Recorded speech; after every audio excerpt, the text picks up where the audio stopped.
Hello viewers, I'm your host Uzma Jafri with another episode of South Asia Focus. Let's begin the show. After its successful efforts at vaccinating adults and teenagers, the Government of India has given a green flag to inoculation of children between the age of 12 and 14 years. This Wednesday, the health centers in the country started vaccinating children with Corbevax, a domestically developed vaccine. 50 million children in this age category will be vaccinated in the coming months.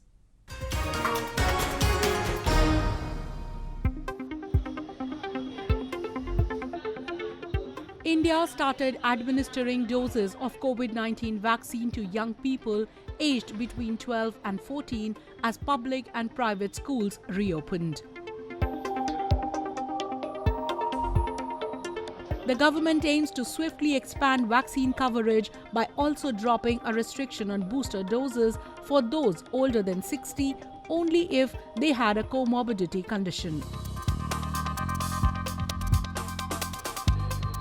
The children, estimated by the government to number 50 million, will receive the Corbevax vaccine made by Biological E, a domestic firm that secured emergency approval for its use in children.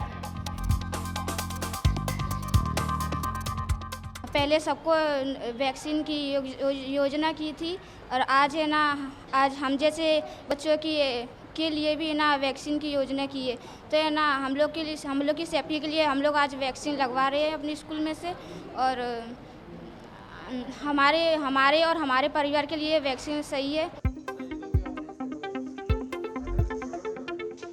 In January 2021, India began its vaccination drives for doctors, healthcare and frontline workers.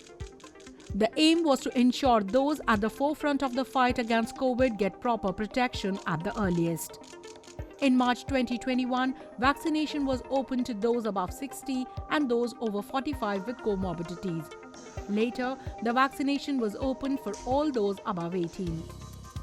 India, with its vast population size, was being looked at closely by foreign observers as to how it will administer doses to its citizens. And what has been called the world's biggest vaccination drive, India has already administered over 1,800 million doses. Prime Minister Narendra Modi this week took to Twitter and appreciated the efforts of all those who have been instrumental in the successful Indian vaccination story.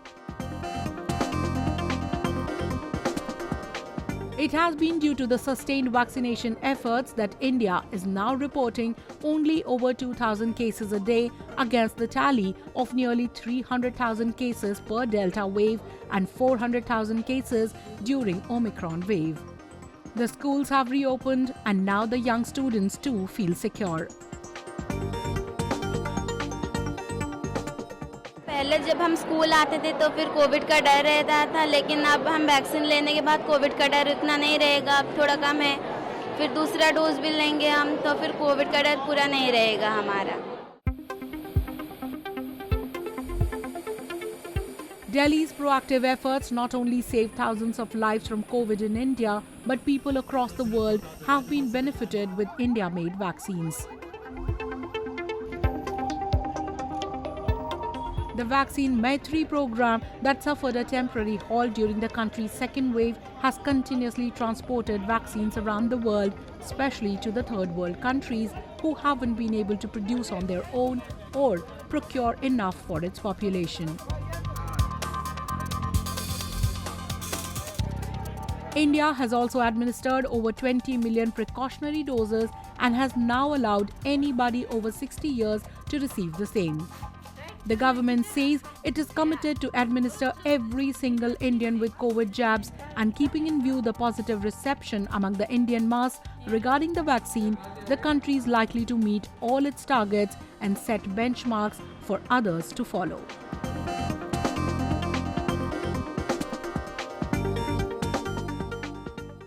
Moving on. Massive protests have erupted across Sri Lankan capital Colombo against the worsening economic crisis in the country. People led by opposition leaders chanted slogans against the government and asked for regime change. The island nation is going through unprecedented times owing to a forex crisis that has severely affected the fuel supply, thereby creating a shortage that has affected nearly all aspects of people's everyday lives.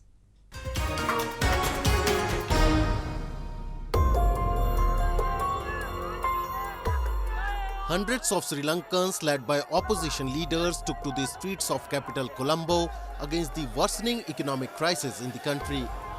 The crisis that cropped up with shortages of forex reserves has triggered a massive fuel shortage, with people suffering the woes of hours-long load shedding and rapidly escalating food inflation.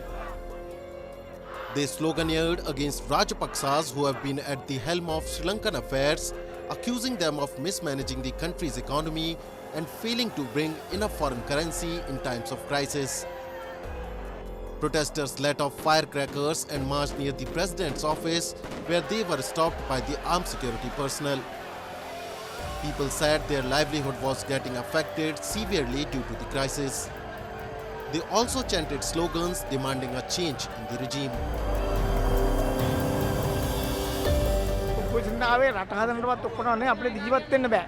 ජීවන ජීවන බාර නිසා ජීවත් වීම නිසා පඩියට වැටු ජීවත් වෙන නිසා මේ රජයට වෙනස් කරලා අපිට එවැනි සහනයක් ලබන රජයක් ලබාගෙන බලපෑම් තමයි අපි ආවේ.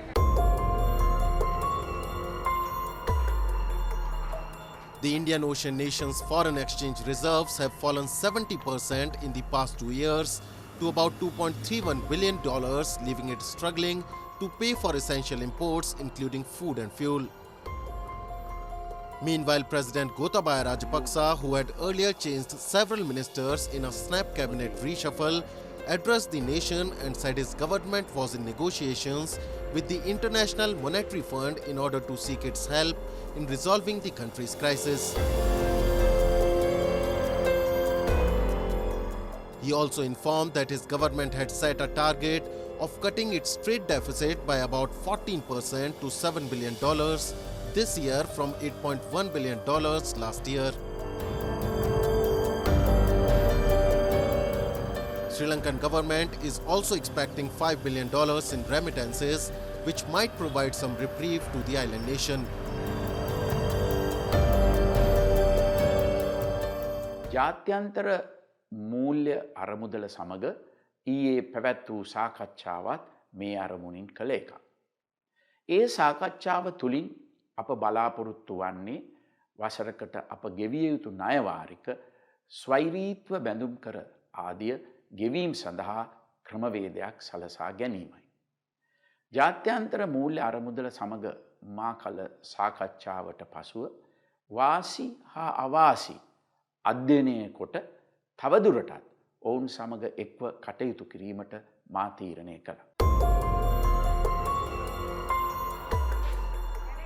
Earlier, after the appeal made by the Central Bank of Sri Lanka, the government had imposed curbs on the import of non-essential commodities, including fish, footwear and wine.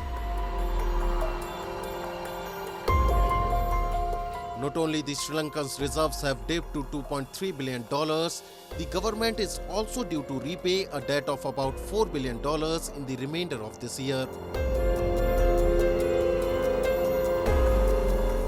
Sri Lanka has received financial support from its neighbor India and China in the form of credit lines and currency swaps, but that hasn't proven enough to pull it out of the crisis. The government has thus far made several assurances saying crisis will be over in a few days from now, but all the cameras could have witnessed so far is lengthening queues for fuel and gas and hours of darkness every day.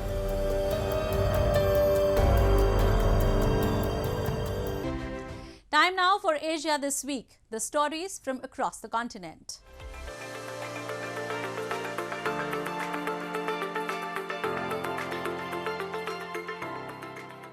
Iraqi Prime Minister Mustafa al-Kadhimi visited Iraq's Kurdish capital Erbil past week after it was hit by a dozen of Iranian ballistic missiles.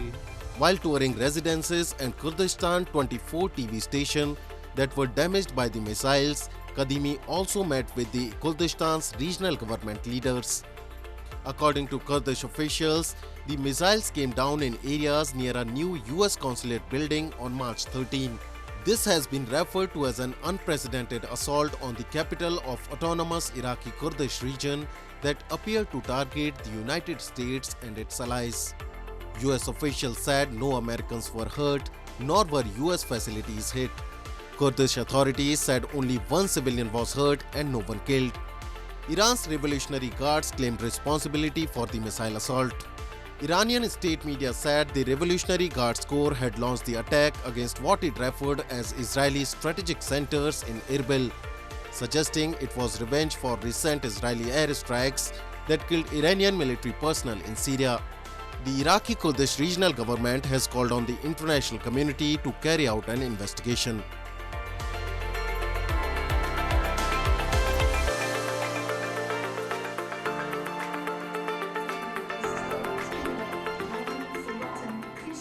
In its first comprehensive human rights report since last year's coup, the United Nations has said that Myanmar's military has engaged in systematic human rights violations, some of them amounting to war crimes and crimes against humanity.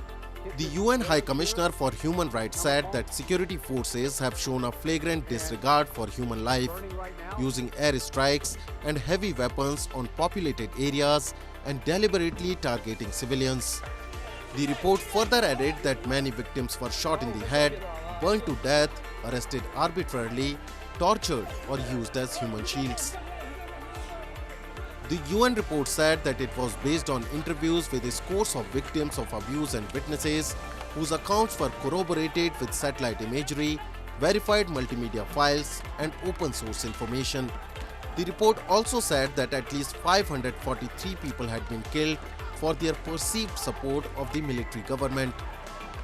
The junta, which overthrew the elected Aung San Suu Kyi government, has in the past year scolded the UN and its independent experts for interference and what it calls reliance on distorted information from partisan groups.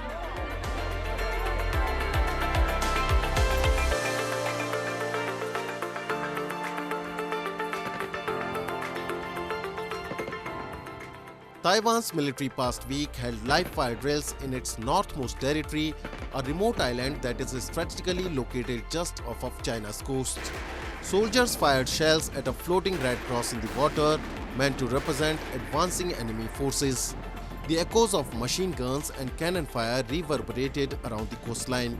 Although the Defense Ministry says the exercises on Dongin, part of the Taiwan-controlled Matsu archipelago of the coast of China's Fuzhou, are routine, they are happening as Taipei has raised its alert level after Russia's invasion of Ukraine, wary of Beijing making a similar move.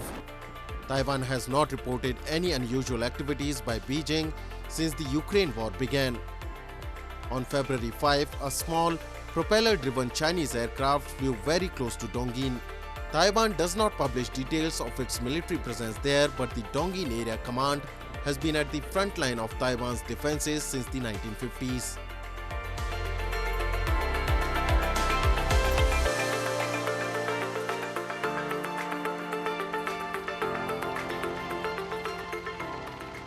In a sign of deepening military cooperation between Japan and the United States, amphibious Japanese troops and US Marines this week practiced airborne landing assaults together using tilt-rotor Osprey troop carriers for the first time. The drills in the foothills of the Mount Fuji on Tuesday involved 400 troops from Japanese Amphibious Rapid Deployment Brigade and 600 US Marines. It was part of a 3-week joint exercise meant to hone interoperability between Japan and its US ally. Japan is revising a decade-old national security strategy as it feels more threatened by China's growing military assertiveness. That upgrade to defense policy guideline is expected to call for the country to take a more active role alongside Washington in regional security.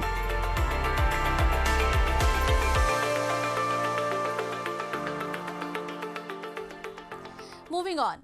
India is well known around the world for its vibrant culture and colorful festivities. Each season brings along with itself a bunch of festivities which are celebrated with great zeal and fervor all around the country. One such festival is that of Holi, which comes during the spring season. Let's have a look at this year's Holi celebrations in the northern part of the country. One of the most awaited festivals in India, Holi was celebrated in the northern region of the country with singing, dancing and smearing colours on one another. Although the festival is celebrated throughout the length and breadth of the country, it holds immense importance in the Bridge region, where the festival begins a week ago and continues well after the festival. Daubed in colours, devotees in various cities of Uttar Pradesh like Ayodhya and Mathura sang and danced in holy processions as they took to the streets to celebrate the festival. The historical town of Barsana in Mathura observed the Latmar Holi. It is an age-old tradition in which women use lathis or bamboo sticks to beat the men for, who protect themselves with shield.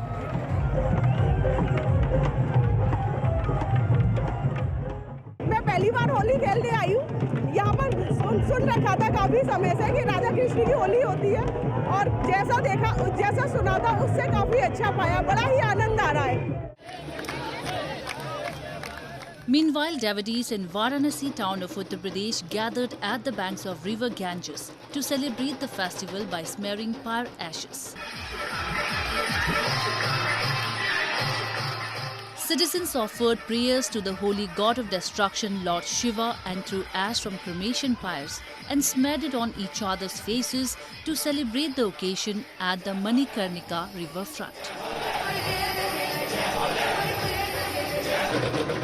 It is believed that the tradition of the festival started when Shiva played Holi with pyre ashes with his aides to celebrate the return of his wife goddess Parvati.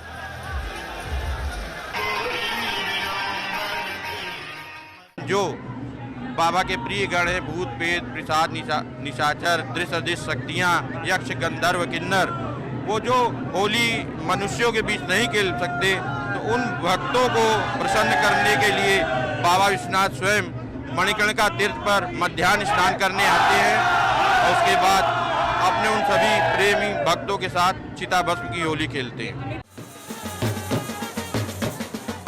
Popularly known as the Festival of Colours, the festival fills the air with jubilation and engulfs everybody in its exuberance.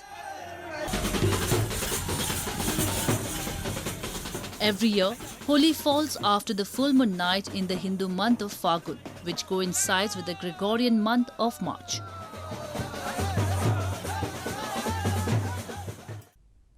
Holi is celebrated in different forms in other parts of the world too. With that, we come to the end of this week's episode. See you next week. Goodbye and take care.